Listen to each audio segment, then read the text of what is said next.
Hello students, last lecture के अंदर हम लोग न्यूक्लियर फ्यूजन और न्यूक्लियर फिजन के बारे में बात कर रहे थे। ठीक है, तो लास्ट लेक्चर में हमने देखा था कि न्यूक्लियर फिजन जब होता है तो किस तरीके से होता है और कितनी एनर्जी उसके अंदर निकलती है। ठीक है, अब न्यूक्लियर फिजन जब भी होता है तो उसका जो कंस्ट्रक्टिव फॉर्म है, कंट्रोल चेन रिएक्शन जो होती है वो होती है न्यूक्लियर रिएक्टर के अंदर। ये अपन ने लास्ट लेक्चर के अंदर देखा था न्यूक्लियर रिएक्टर किस तरीके से वर्क करता है। अब न्यूक्लियर रिएक्टर से जो न्यूक्लियर एनर्जी जनरेट होती है, ठीक है, उसके काफ़ी सारे एप्लीकेशन भी हैं। भाई न्यूक्लियर एनर्जी जनरेट हो रही है, एक डायरेक्ट एप्लीकेशन तो है ही कि भाई उससे अपन को इलेक्ट्रिसिटी मिलती है। ठीक है, क्योंकि अपन ने देखा था कि भाई वो न्यूक्लियर रिएक्टर जो है वो टरबाइन को चलाता है, टरबाइन चलाने से जनरेटर मूव करता है, उससे एनर्जी बन रही है। अब ये जो एनर्जी है वो काफ़ी जगह यूज़ होती है, केवल आपके ऐसा नहीं है कि होम सप्लाई डोमेस्टिक यूज़ के लिए यूज़ में आती है ना। अपन ने देखा है कि बहुत सारे वॉरफेयर इक्विपमेंट्स हैं, जैसे कि सबमरीन्स हैं, है ना, शिप्स हैं, वो सारी किससे चलती हैं, वो एटॉमिक एनर्जी से चलती हैं ना। न्यूक्लियर सबमरीन्स हैं, काफ़ी टाइम तक सबमरीन्स रहती हैं, है ना, अंडर वाटर। तो इतना लॉन्ग टाइम तक एनर्जी सप्लाई करने के लिए पेट्रोल या डीजल से अपन नहीं कर सकते इतना लॉन्ग टाइम, तो वहाँ क्या यूज होता है, वो न्यूक्लियर पावर यूज होती है। ठीक है, इसके अलावा भी इसके और एप्लीकेशन है, जैसे कि जो अपना न्यूक्लियर रिएक्टर है, उस न्यूक्लियर रिएक्टर के अंदर ये जो कंप्लीट प्रोसेस है, इसका यूज़ बहुत सारे रेडियो एक्टिव आइसोटोप जनरेट करने के लिए भी किया जाता है ना। जैसे कि कोबाल्ट का आइसोटोप है ना, या आयोडीन का आइसोटोप है। ये जो आइसोटोप है ना, ये यूज़ क्या आते हैं, ये आइसोटोप यूज़ में आते हैं एग्रीकल्चर में, है ना, या फिर जैसे फॉस्फोरस का आइसोटोप हो गया। ठीक है, काफ़ी सारे जैसे मॉडिफिकेशन सीड्स के अंदर करने होते हैं। ठीक है, तो वहाँ पे ये अपने जो रेडियो एक्टिव आइसोटोप्स हैं वो यूज़ में आते हैं जेनेटिकल चेंजेस के लिए, है ना। मॉडिफाइड सीड्स आते हैं ना, उनके अंदर जो जेनेटिकल चेंज हो रहे हैं वो किससे हो रहे हैं, रेडियो एक्टिव प्रोसेस के थ्रू हो रहे हैं। इसके अलावा बहुत सारी ऐसी जो है वो अपन बोलते हैं मेडिकल डायग्नोसिस प्रोसेस हैं जिनके अंदर रेडियो एक्टिव सब्सटेंस यूज होता है। जैसे कैंसर का ही ट्रीटमेंट है, तो कैंसर के ट्रीटमेंट में रेडियो एक्टिव आइसोटोप की रिक्वायरमेंट होती है। ठीक है, कीमोथेरेपी होती है, तो वो जो रेडियो एक्टिव आइसोटोप्स हैं वो अपन इस प्रोसेस में बना सकते हैं। ठीक है, अच्छा, इसके अलावा जो अपना न्यूक्लियर रिएक्टर होता है वो फास्ट ब्रीडर रिएक्टर की तरह भी वर्क कर सकता है। ब्रीडर रिएक्टर की तरह वर्क करना मतलब क्या कर सकता है, ब्रीडिंग कर सकता है, मतलब जनरेट कर सकता है, न्यू फ्यूल जनरेट कर सकता है अपने लिए।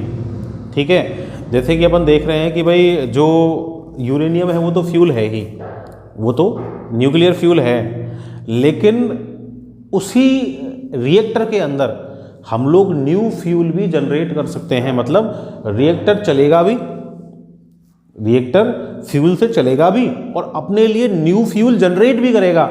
मतलब एक तरीके से न्यू फ्यूल की क्या करेगा, वो ब्रीडिंग करेगा। इसीलिए उस रिएक्टर को अपन क्या बोलते हैं, फास्ट ब्रीडिंग रिएक्टर बोलते हैं। कैसे, देखो अपन ये कह रहे हैं कि भाई 170 से ऊपर वाले जो सबस्टेंस हैं उनके अंदर न्यूक्लियर फ्यूजन मिल सकता है, तो उससे ऊपर वाले जो सबस्टेंस हैं वो काफ़ी सारे substance as a fuel work कर सकते हैं, है ना। ओनली यूरेनियम ही नहीं है, थोरियम भी वर्क कर सकता है, प्लूटोनियम भी वर्क कर सकता है। ठीक है, तो क्या होता है कि जैसे मेरे पास न्यूक्लियर रिएक्टर है, उसमें मेरे पास यूरेनियम 238 है। ठीक है, अब यूरेनियम 238 का मान लो फ्यूजन नहीं हो रहा, ठीक है, 235 का हो रहा था, अपन ने बोल रहे थे।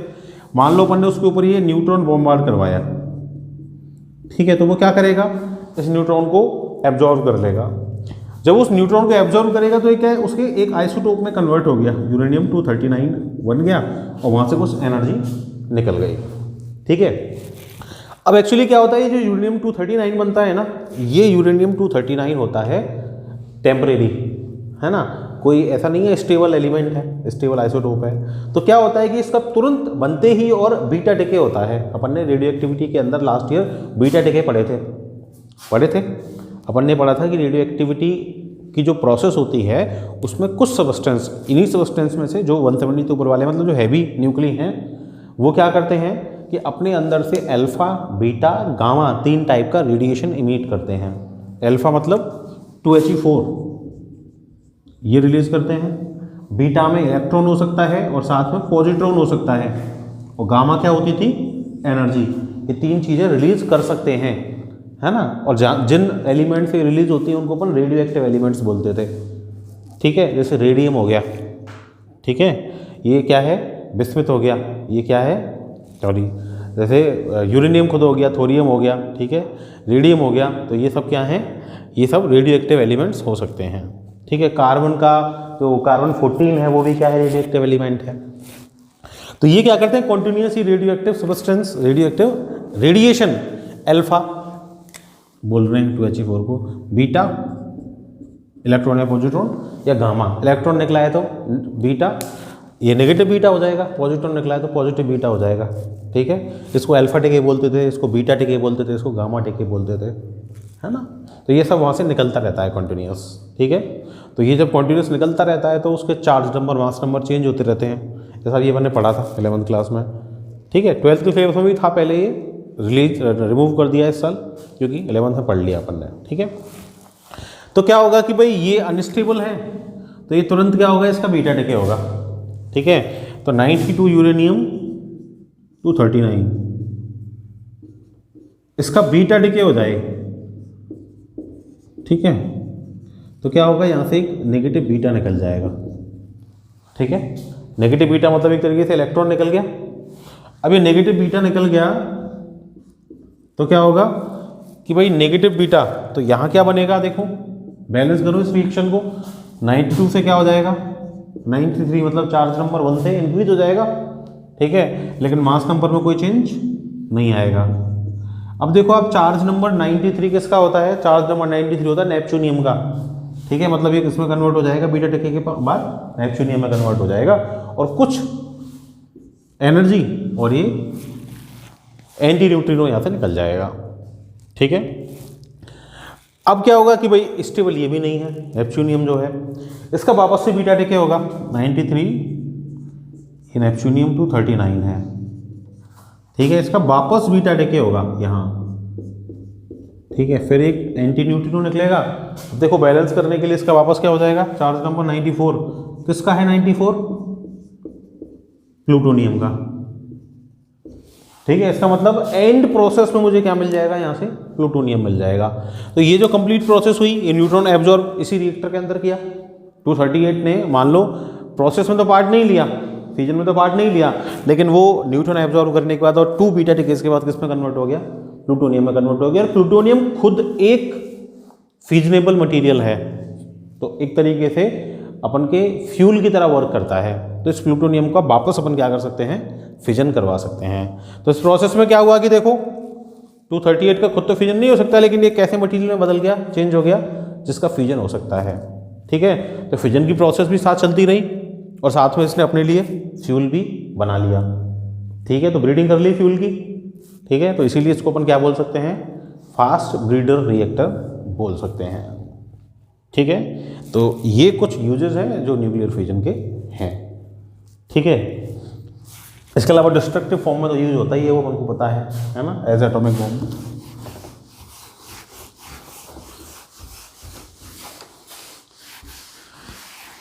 अच्छा, डिस्ट्रक्टिव फॉर्म में भी मैं अगर बात करूं इसकी, है ना, कि भाई बॉम्ब की फॉर्म में कैसे यूज होता है, तो एक्चुअली में क्या होता है, एक चैम्बर होता है, ठीक है। एटॉमिक बॉम्ब की अगर मैं बात करूं, डिस्ट्रक्टिव फॉर्म तो मैंने देख ली,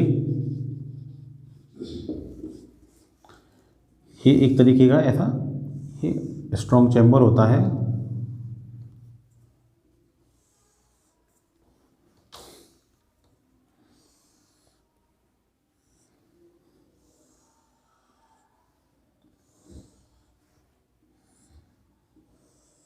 ठीक है। ये जो चैम्बर है इसमें क्या होता है कि जैसे यहाँ इधर फ्यूल हो जाएगा, इसके अंदर जो न्यूट्रॉन्स हैं वो प्रेजेंट होते हैं ना, इधर फ्यूल हो जाएगा,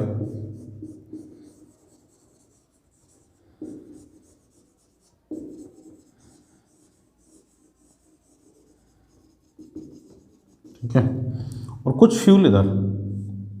अच्छा, ये जो है ना, ये सेपरेट जब तक हैं तो इनका जो मास है और जो इनका साइज है वो क्रिटिकल मास और क्रिटिकल साइज से कम है, मतलब रिएक्शन नहीं चलेगी, अगर ये दोनों पोर्शन अलग अलग हैं तो, ठीक है। तो कुछ इधर होता है,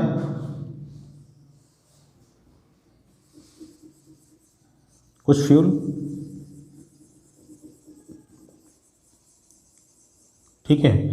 और ये जो है ऊपर वाला जो फ्यूल है ये कनेक्ट होता है की के साथ, यहाँ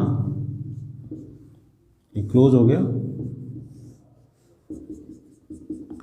और ये एक तरीके से ये स्ट्रक्चर के साथ अटैच होता है और ये कंप्लीट स्ट्रक्चर अटैच होता है यहाँ की के साथ, ठीक है। अब क्या होता है कि भाई उसके लिए स्पेसिफिक कीज़ होती हैं, वो की क्या है, जब इसके साथ अटैच होती है तो ये जो पोर्शन है ये क्या होता है, ये हाई वेलोसिटी से इस पोर्शन के साथ जाके कंबाइन हो जाता है।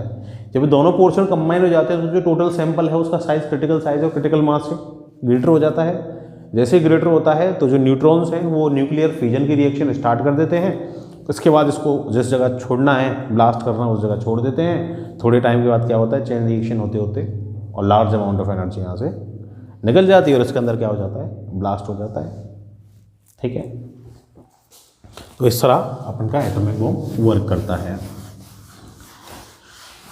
अच्छा देखो, ये तो अपने न्यूक्लियर फ्यूजन की फिनोमेना पढ़ी, ठीक है, न्यूक्लियर फिजन की फिनोमेना पढ़ी। न्यूक्लियर फ्यूजन के बारे में भी अपन पढ़ रहे थे कि भाई लेस देन 30 वाले जो एलिमेंट्स हैं उनके अंदर क्या होता है, न्यूक्लियर फ्यूजन होता है, ठीक है। अब देखो न्यूक्लियर फ्यूजन मतलब फ्यूज होंगे एलिमेंट्स, ठीक है। क्यों होंगे, क्योंकि स्टेबिलिटी अचीव करना चाहेंगे। ये अपन ने देख लिया, अपन ने जो ग्राफ देखा बाइंडिंग एनर्जी वाला मास नंबर के साथ, कि जो लेस देन 30 मास नंबर वाले एलिमेंट्स हैं वो स्टेबिलिटी अचीव करने के लिए क्या होना चाहते हैं, एक दूसरे के साथ कंबाइन होना चाहते हैं। उनके न्यूक्ली कंबाइन होके जो प्रोसेस होगी उसको अपन क्या बोलेंगे, न्यूक्लियर फ्यूजन बोलेंगे, है ना, न्यूक्ली फ्यूज हो रहे हैं। अभी जो न्यूक्लियर फ्यूजन की फिनोमेना है, इसमें क्या होता है कि जब कोई भी दो न्यूक्ली कंबाइन होते हैं तो एक नया न्यूक्ली बनता है, ठीक है, जो उन पुराने वाले न्यूक्लियस के कंपैरिजन में वो ज़्यादा स्टेबल होता है, ठीक है। जो डॉटर न्यूक्ली बनेगा वो उनके कंपैरिजन में क्या होगा, मोर स्टेबल होगा। लेकिन इस कंप्लीट प्रोसेस में क्या होता है कि जो दो न्यूक्ली हैं जो कंबाइन हुए, उनका टोटल मास है ना, वो नए बनने वाले न्यूक्ली के कंपैरिजन में ग्रेटर होगा, है ना। उसका रीजन अपन को पता है कि भाई मास डिफेक्ट जनरेट होना है। वो जो मास डिफेक्ट जनरेट होगा उसी मास डिफेक्ट से क्या होगा, लार्ज अमाउंट ऑफ एनर्जी वहाँ से निकलेगी, ठीक है। अब देखो क्या है कि मान लो न्यूक्लियस को कंबाइन होना है, न्यूक्ली पे पॉजिटिव चार्ज होता है, अपन को पता है, क्यों, क्योंकि उसके पास प्रोटॉन्स हैं। अब मान लो न्यूक्लियस को कंबाइन होना है, तो न्यूक्लियस को कंबाइन होना है तो मतलब पॉजिटिव पॉजिटिव पास आएंगे, ठीक है। तो पॉजिटिव पॉजिटिव पास आएंगे तो फोर्स ऑफ रिपल्शन लगेगा। तो उस फोर्स ऑफ रिपल्शन को क्या करना है, ओवरकम करना है। तो ओवरकम करना है तो अपन को क्या चाहिए, लार्ज अमाउंट ऑफ एनर्जी चाहिए, ठीक है, जो बाहर से अपन दे सकते हैं, ठीक है। तो वो जो लार्ज अमाउंट ऑफ एनर्जी चाहिए तो उसके लिए अपन को क्या चाहिए, बहुत ज़्यादा एक्सट्रीम कंडीशन चाहिए। एक्सट्रीम कंडीशन मतलब 10⁸ केल्विन का अपन को ऑलमोस्ट टेम्परेचर चाहिए, ठीक है, मिलियंस ऑफ केल्विन का टेम्परेचर चाहिए। और इसी तरह मिलियंस ऑफ एटमॉस्फेरिक प्रेशर अपन को चाहिए, ठीक है। तो ये जो दोनों कंडीशंस हैं, इतना ज़्यादा प्रेशर और इतना ज़्यादा टेम्परेचर, ये नेचुरली कहाँ पर है, अगर अपने सोलर सिस्टम में मैं देखूँ तो केवल सन पे है। मतलब ये नेचुरल न्यूक्लियर फिजन के लिए जो एनवायरनमेंट अपन को चाहिए वो नेचुरली कहाँ प्रेजेंट है, सन पे है।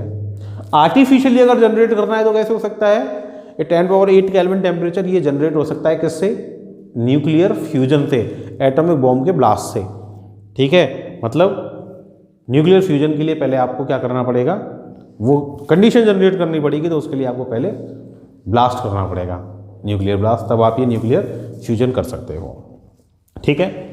अब देखो अपने यहाँ न्यूक्लियर फ्यूजन का जो एग्जाम्पल है वो है सन, ठीक है। सन और स्टार जो है ना, ऐसे बोल सकता हूँ मैं, स्टार के लिए ना सोर्स ऑफ एनर्जी,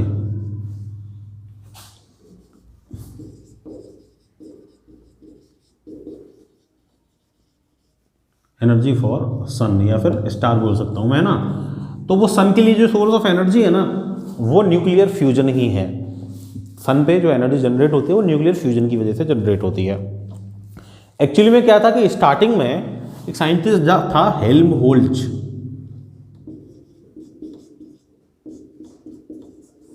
उसने क्या बोला कि भाई सन पे जो एनर्जी है ना, वो एक्चुअली में क्या है, इसलिए जनरेट हो रही है क्योंकि सन की gravitational potential energy heat energy में कन्वर्ट हो रही है ना भाई।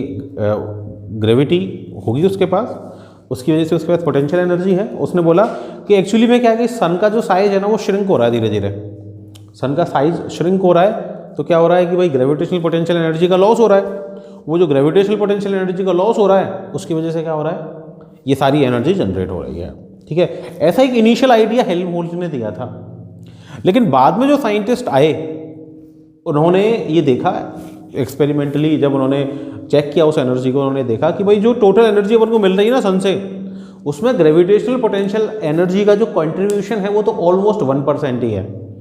इसका मतलब ये हो गया कि 99% एनर्जी का सोर्स तो कुछ और है। तो वो सोर्स माना क्या है, वो सोर्स है फ्यूजन। ठीक है, बाद में कुछ और साइंटिस्ट आए, जैसे कि एक बेथे आया था।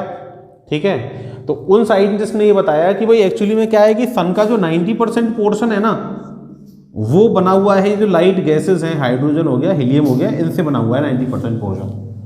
ठीक है, तो 90% पोर्शन जब हाइड्रोजन हीलियम से बना है और जो इनर कोर है उसका टेम्परेचर है 2 × 10⁻7 केल्विन, इतना टेम्परेचर है वहाँ पे।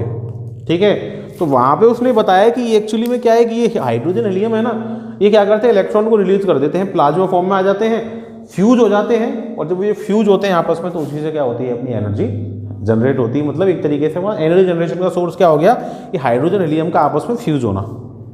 ठीक है, ये फ्यूज होके बार बार क्या बनाते हैं, वहाँ से न्यूक्लियर एनर्जी जनरेट करते हैं। ठीक है, अब ये जो न्यूक्लियर एनर्जी जनरेट होती है ना, ये 2 तरीके से होती है। एक तो कुछ साइंटिस्ट तो ऐसा मानते हैं कि भाई वो कार्बन नाइट्रोजन साइकिल चलता है।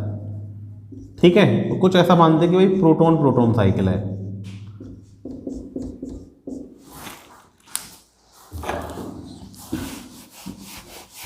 कुछ साइंटिस्ट मानते हैं कि भाई कौन सा साइकिल है, कार्बन नाइट्रोजन साइकिल है, CN साइकिल है ना। कार्बन नाइट्रोजन साइकिल का जो बेसिक आइडिया वो एक्चुअली में बेथे था, उसने दिया था।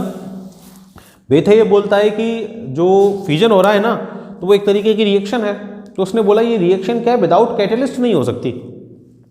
तो उसने बोला कि एक्चुअली में क्या है कि सन के सरफेस पे कार्बन और नाइट्रोजन जो हैं वो प्रेजेंट हैं, तो वो एज कैटलिस्ट वहाँ पे वर्क करती हैं, और उन्हीं की प्रेजेंस में ये कंप्लीट प्रोसेस होती है। अब अपन को पता है कि जब भी रिएक्शन होती है ना, तो कैटलिस्ट जब पार्ट लेता है तो एंड रिएक्शन में वो निकल जाता है बाहर।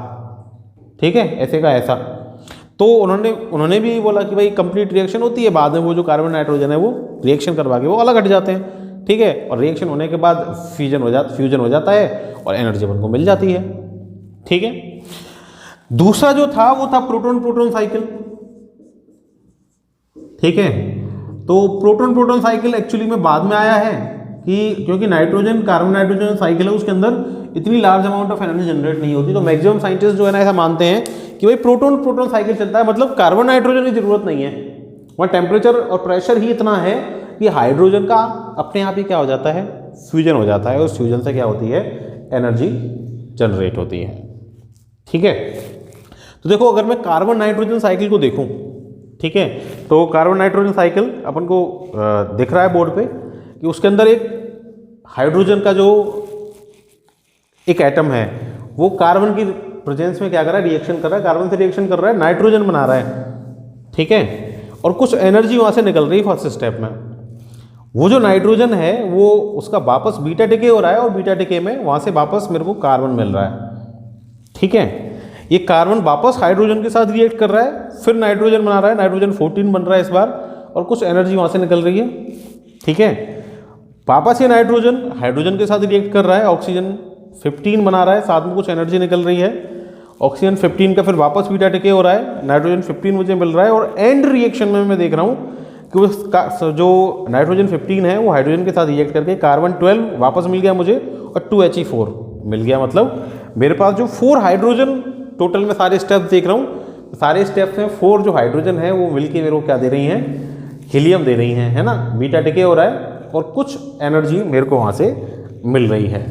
ठीक है, तो ये जो एनर्जी टोटल निकलती है मेरे पास, ये एनर्जी सिंगल रिएक्शन में तो कम है, ठीक है, लेकिन अपन को पता है, देखो अपन ये देख रहे थे कि जो न्यूक्लियर फ्यूजन है, फ्यूजन के अंदर कम एनर्जी है ना। सिंगल प्रोसेस में, फ्यूजन में ऑलमोस्ट ऐसे मैं बोल सकता हूँ 8 मेगा इलेक्ट्रॉन वोल्ट के आसपास एनर्जी निकलती है सिंगल रिएक्शन में, ठीक है।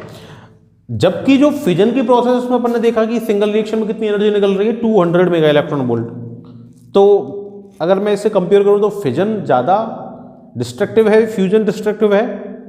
लग रहा है फिजन, लेकिन डिस्ट्रक्टिव कौन है? फ्यूजन। क्यों है?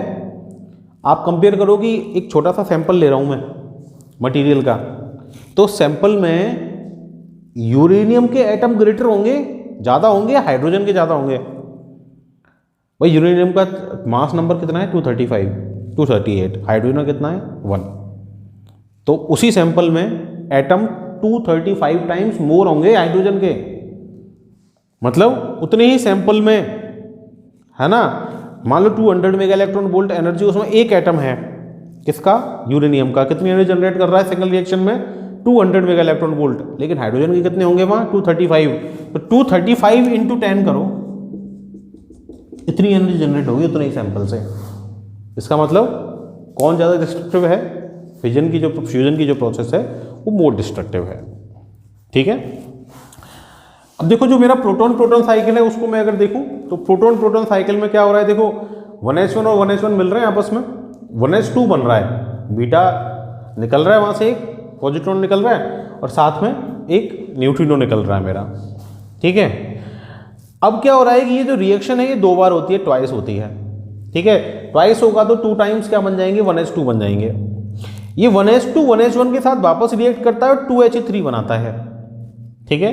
तो क्या हो गया कि भाई एक बार रिएक्शन में 2He3 बन जाएगा, दोनों रिएक्शन ट्वाइस होंगी तो 2 बार 2He3 बनेगा मेरे पास। वो दोनों 2He3 मिलते हैं, 2He4 बनाते हैं और 2 हाइड्रोजन साथ में निकल जाते हैं। तो एंड प्रोसेस में क्या हो रहा है? एंड प्रोसेस में 4 हाइड्रोजन मिलके वही अपने पास क्या दे रहे हैं? 2 हीलियम दे रहे हैं। तो फ्यूजन की प्रोसेस हो रही है, ठीक है। तो ये जो फ्यूजन की प्रोसेस हो रही है, इसी में अपन को ये लार्ज अमाउंट ऑफ एनर्जी मिलती है, ठीक है। अब एक्चुअली में क्या है कि देखो ये जो न्यूक्लियर एनर्जी है ये दोनों फॉर्म में यूज हो सकती है, कंस्ट्रक्टिव भी हो सकती है, डिस्ट्रक्टिव भी हो सकती है।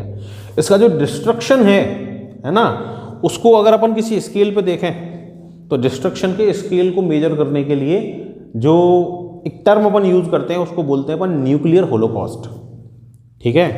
एक जो टर्म अपन यूज कर रहे हैं वो क्या होती है? उसको न्यूक्लियर होलोकॉस्ट अपन बोलते हैं, ठीक है। उस स्केल पे अगर अपन देखें तो अभी तक का जो ग्रेटेस्ट स्केल पे है ना, वो अपना हिरोशिमा में था। अपन को पता है, SST में अपन ने पढ़ा होगा कि लिटिल बॉय के नाम से जो एटॉमिक बॉम्ब थे वो हिरोशिमा नागासाकी, सबसे पहले टेस्टिंग वहीं हुई थी, ठीक है। वन एंड ओनली टेस्टिंग जो हुई है, ठीक है। मतलब एक तरीके से इंडिपेंडेंट जो टेस्टिंग हुई है, ठीक है। तो हिरोशिमा में तो सबसे पहले जापान पे एटॉमिक बम का टेस्ट हुआ था, तो वहाँ ऑलमोस्ट 66,000 लोग जो है वो उसके अंदर मरे थे, ठीक है। और ऑलमोस्ट 70,000 लोग उसके अंदर इंजर्ड हुए थे और 60% ऑफ द सिटी जो है वो ख़त्म हो गई थी। तो न्यूक्लियर होलोकॉस्ट में जो स्केल अपन लेते हैं तो उस स्केल में वो हाईएस्ट स्केल पे आता है, उसके कंपैरिजन में फिर अपन बाकी डिस्ट्रक्शंस लेते हैं, ठीक है। तो ऐसे बहुत सारे एक्सीडेंट्स हुए हैं। आज से 4-5 साल पहले भी एक रिएक्टर लीक हुआ था, है ना। अगर आप न्यूज़पेपर पढ़ते होंगे तो आपने पढ़ा भी होगा कि एक न्यूक्लियर रिएक्टर शायद जापान के आसपास कहीं लीक हुआ था, तो उसकी जो रेडिएशन है वो US तक फैल गया था, है ना, ओशन के अंदर, ठीक है। तो ऐसे time to time Chernobyl Russia में है एक जगह, चेरनोबिल वहाँ हुआ है। तो चेरनोबिल जो सिटी है वो अभी भी पूरी खाली पड़ी हुई है, मतलब वहाँ अभी तक रेडिएशन का इफेक्ट है, तो चेरनोबिल में कोई नहीं रहता, ठीक है। तो इस तरह न्यूक्लियर होलोकॉस्ट भी हो सकता है, लेकिन कंस्ट्रक्टिव फॉर्म में यूज़ करें तो बहुत ज़्यादा अपन के लिए यूजफुल भी है, ठीक है। तो ये अपने थे न्यूक्लियर फ्यूजन और न्यूक्लियर फ्यूजन। इसके साथ अपना ये चैप्टर एंड हो गया। तो अपना लास्ट चैप्टर बचा है विच इज़ इलेक्ट्रॉनिक डिवाइसेस, वो अपन स्टार्ट करेंगे नेक्स्ट लेक्चर के अंदर। So that's all for today, thank you.